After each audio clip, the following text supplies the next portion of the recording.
नमस्कार, आपका स्वागत है।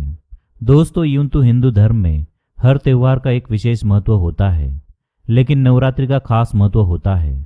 नवरात्रि साल में 2 बार आती है, एक तो चैत्र माह में, जबकि दूसरी शारदीय नवरात्रि। दोस्तों, नवरात्रि को बुराई पर अच्छाई की जीत मानी जाती है। नवरात्रि के दौरान लोग सच्चे मन से माँ दुर्गा की पूजा करते हैं, जिसमें 9 दिन में माँ दुर्गा के 9 रूपों की पूजा की जाती है। कहा जाता है कि नवरात्रि के दौरान जो लोग माँ दुर्गा की पूजा करते हैं, उनकी सभी मनोकामनाएं पूर्ण होती है। हिंदू धर्म में नवरात्रि के पर्व पर लगभग हर घर में कलश स्थापना की जाती है। देवी को प्रसन्न करने का यह सबसे अच्छा समय माना जाता है। इस समय की गई आराधना का फल बहुत ही जल्द प्राप्त होता है। लेकिन यदि आप नवरात्रि में किसी खास मनोकामना के लिए घर में कलश स्थापना व पूजन करते हैं, किंतु आपकी पूजा कितनी सफल हुई, कितनी नहीं, इस बात की जानकारी आपको कैसे मिलेगी? तो आपको बता दें कि नवरात्रि के दौरान देवी चैतन्य होती है।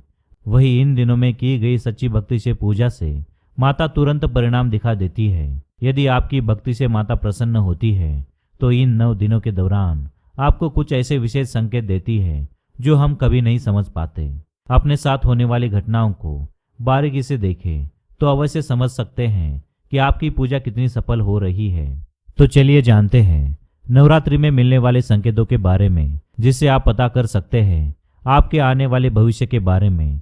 पर उससे पहले अगर आपने हमारे चैनल को सब्सक्राइब नहीं किया है तो इसे सब्सक्राइब कर लीजिए, साथ ही वीडियो को लाइक करना ना भूलें। दोस्तों, हम आपको यहाँ खास तौर से उन संकेतों के विषय में बता रहे हैं जो अगर नवरात्रि के दौरान आपके साथ भी घटे हैं तो समझ ले कि किसी न किसी रूप में आप पर माता रानी की विशेष कृपा हुई है या आने वाले समय में होने वाली है। पहला संकेत, नवरात्रि में रात को सोते समय आपको सपने में ऊंची इमारत या किसी ऊंचे स्थान पर आप खुद को खड़े हो ऐसा दिखाई दे तो समझे कि आप अपने करियर में बहुत ऊंचाई पर जाओगे। आप सफलता की ऊंचाई को छूने वाले हैं। ऐसा माना जाता है कि अगर नवरात्रि के महीने में कोई व्यक्ति खुद को ऊंचाई पर देखता है तो उसके जीवन से हर प्रकार की परेशानियां दूर हो जाएगी। इसी के साथ उसके जीवन में देवी माँ की कृपा हमेशा बनी रहती है। दूसरा संकेत, नवरात्रि में जब सुबह सुबह आप किसी काम के लिए घर के बाहर जा रहे हैं और घर में लगे मकड़ी के जाले में मकड़ी घूमती दिखाई दे तो यह संकेत आपके बिगड़े हुए काम बनाने का संकेत होता है। लेकिन यह मकड़े का जाला घर के पूर्व दिशा में होना बहुत ही जल्द शुभ फल प्रदान करने वाला होता है। साथ ही अगर कोई पक्षी आपके सामने आकर बैठ जाए और बिना पंख हिलाए वहीं बैठा रहता है तो यह संकेत है कि आपका आने वाला समय सकारात्मक ऊर्जा से भरा हुआ रहता है। साथ ही आपकी हर मनोकामना पूरी हो जाएगी।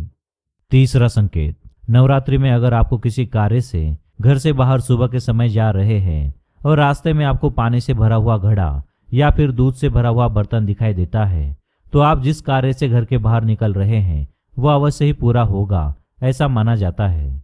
साथ ही परिवार में जल्दी कोई बड़ी खुशखबरी मिलने वाली होती है। चौथी बात, दोस्तों, ऐसा माना जाता है छोटे बच्चे भगवान का ही रूप होते हैं।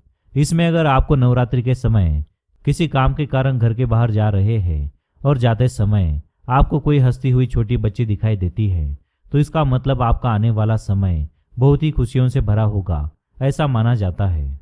पांचवा संकेत, नवरात्रि में गौ माता अगर भवन के द्वार पर आकर जोर जोर से रंभाएं तो निश्चित ही घर के सुख में वृद्धि होती है। साथ ही लक्ष्मी प्राप्त होने का संकेत माना जाता है। ऐसा भी माना जाता है कि अगर प्रतिदिन आपके द्वार पर गाय आती है तो यह शुभ संकेत होता है। सातवां संकेत, दोस्तों, कभी कभी हम जल्दबाजी में उल्टे कपड़े पहन लिया करते हैं, लेकिन नवरात्रि में आप मंदिर जा रहे हैं और आपने गलती से उल्टे कपड़े पहन लिए हैं तो ऐसा माना जाता है कि यह घर में जल्दी ही सुख समृद्धि आने के संकेत होते हैं और इसके पीछे भी कोई ईश्वरीय संकेत छुपा होता है। आठवां संकेत, दोस्तों, नवरात्रि में किसी भी दिन अगर आपके हाथ में खुजली होती है तो ऐसा माना जाता है कि यह संकेत आपके घर में आने वाले धन की ओर निर्दिष्ट करता है। अर्थात आपको उसी दिन कोई धन से जुड़ी खबर मिल सकती है। क्या आपके भी हाथों में अचानक खुजली होने लगती है? आपने भी उस दिन महसूस किया होगा कि आपके पास किसी न किसी रूप में धन आ जाता है। तो दोस्तों, नवरात्रि में मिलने वाले इन संकेतों को भूल से भी नजरअंदाज ना करें। उम्मीद करता हूँ आपको हमारी जानकारी पसंद आई होगी। अगर पसंद आई हो तो कमेंट में जय माँ लक्ष्मी, जय काली माता, जय माँ दुर्गा अवश्य लिखें। साथ ही चैनल को सब्सक्राइब करना ना भूलें। धन्यवाद।